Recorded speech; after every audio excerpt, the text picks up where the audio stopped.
Bonjour, nous sommes le jeudi 18 avril 2024 et nous allons parler d'avions, et en particulier le F-35.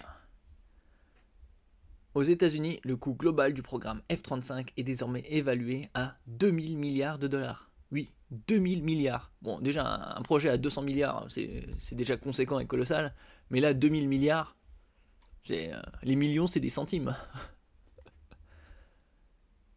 Il y a maintenant une dizaine d'années, le coût global du programme Joint Strike Fighter JSF F-35 Lightning II avait été estimé à 1000 milliards de dollars durant l'ensemble de son cycle de vie. Déjà 1000 milliards, c'est quand même un palier. Hein.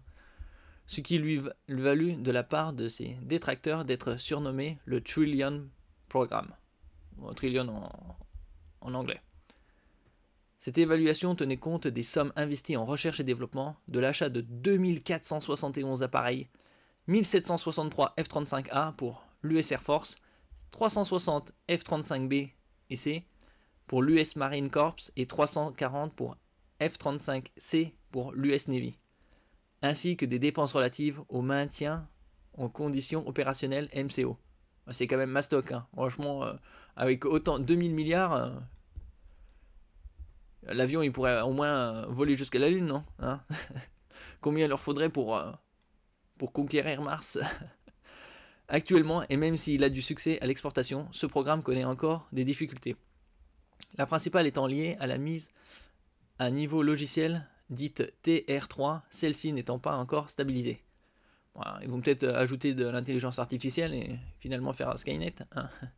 D'où la décision du Pentagone de suspendre la réception des F-35 commandés auprès de Lockheed Martin tant que ce problème ne sera pas réglé. Seulement, cela a des conséquences sur la mise au point de la version Block 4 du chasseur-bombardier, laquelle prévoit l'ajout de 66 nouvelles fonctionnalités inscrites dans son cahier des charges, ce qui nécessitera l'intégration d'un moteur plus puissant que l'actuel F-135 fourni par Pratt & Whitney. Pour plus de news sur diverses, que ce soit politiques ou économiques ou militaires ou en tout genre, n'oubliez pas de vous abonner. Un autre programme encore récemment soulevé par le directeur des tests opérationnels et des évaluations du Pentagone, .NI, est la faible disponibilité des F-35 déjà en service par rapport aux objectifs initiaux. L'aptitude opérationnelle de la flotte de F-35 est en deçà des attentes et des exigences avec un taux de disponibilité globale de seulement 51%. Ah, ça le fait mal. Hein. Ça le fait pas vraiment pour un programme à plusieurs centaines, milliers de milliards de dollars, alors que l'objectif fixé est de 65%, en gros 2 tiers. Et ils sont à peine plus que la moitié. A-t-il ainsi relevé avant de recommander à nouveau des mesures censées améliorer l'approvisionnement en pièces détachées. Oh bah ça va, vu que de toute façon aux États-Unis là ils ont le CHIPS Act, c'est-à-dire une aide gouvernementale aidant les entreprises de semi-conducteurs à s'installer aux États-Unis. Ils n'auront pas de problème d'investissement, d'approvisionnement en provenance de Taïwan, vu que tout sera sur le continent américain. En attendant, le coût global du programme a encore été revu à la hausse par le Government Accountability Office, GAO, un organisme de contrôle financier dépendant du Congrès des États-Unis. Ainsi, dans un rapport qu'il vient de remettre, il évoque la somme astronomique de 2000 milliards de dollars, en grande partie due au MCO des F-35.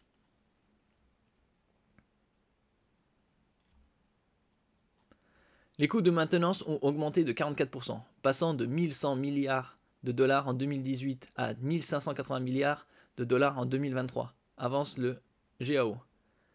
Mais la décision du Pentagone de maintenir le F-35 en service jusqu'en 2088 au lieu de 2077, genre 2077 Cyberpunk, 2088 c'est loin, c'est encore 64 ans, hein, explique en partie cette révision à la hausse du coût du programme. Cela étant, le temps de vol de ces appareils sera réduit. D'ailleurs, il l'est déjà. L'US Air Force, l'US Navy et l'US Marine Corps ont fait des progrès en matière d'accessibilité financière, c'est-à-dire le montant annuel qu'ils estiment pouvoir se permettre de dépenser pour l'entretien d'un avion. Cela est dû en partie à la réduction des heures de vol prévues et au fait que l'Air Force a augmenté son plafond de dépenses pour le MCO, explique le GAO. Oui, il ne faut pas oublier aussi que les dépenses militaires américaines représentent plus de la moitié du budget mondial des dépenses militaires, à eux seuls. C'est-à-dire environ 700 à 800 milliards. Ainsi, l'entretien d'un F-35A coûte 6,6 millions de dollars à l'US Air Force. Un seul avion, c'est 6,6 millions. C'est relativement colossal. Hein. Ce qui est largement supérieur à l'objectif initial qui était de 4,1 millions de dollars.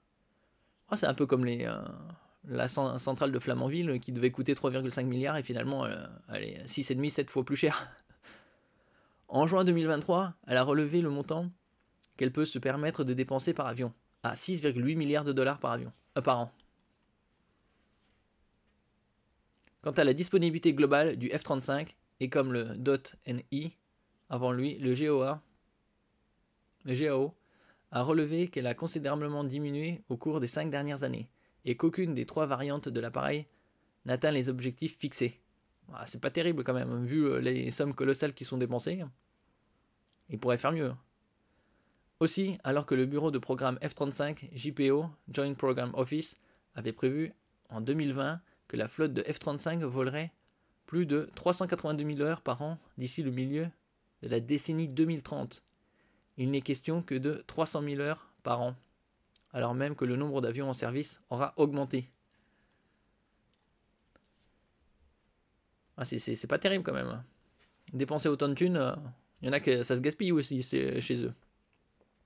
Le point noir se situe toujours au niveau de l'approvisionnement en pièces détachées, le modèle économique du F-35 pouvant faire penser à celui des fabricants d'imprimantes, relativement peu coûteuses à l'achat, mais onéreuses à utiliser au regard du prix des cartouches d'encre.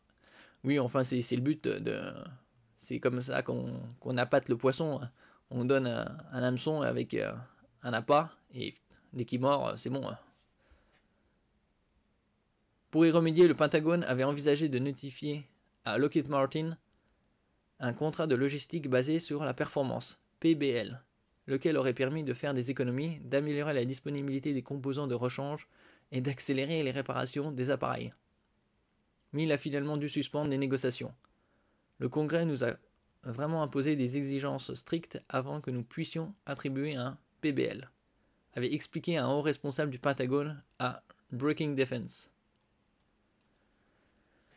Dans un livre récent, le cofondateur de Top Gun, rien que ça, cofondateur de Top Gun, le capitaine de vaisseau Dan Pedersen, avait résumé la situation en ces termes.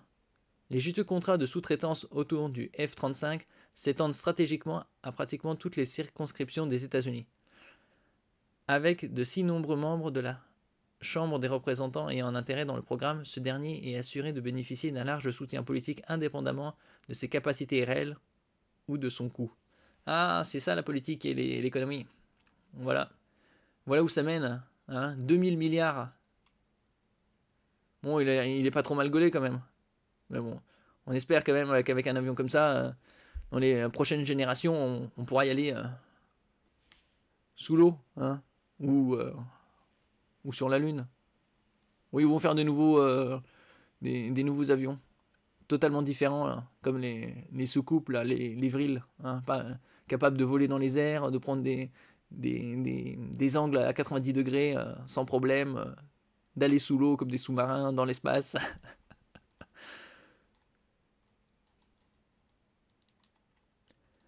Merci pour votre écoute. N'oubliez pas de mettre un j'aime, un commentaire, de partager et de vous abonner à la chaîne. À la prochaine fois.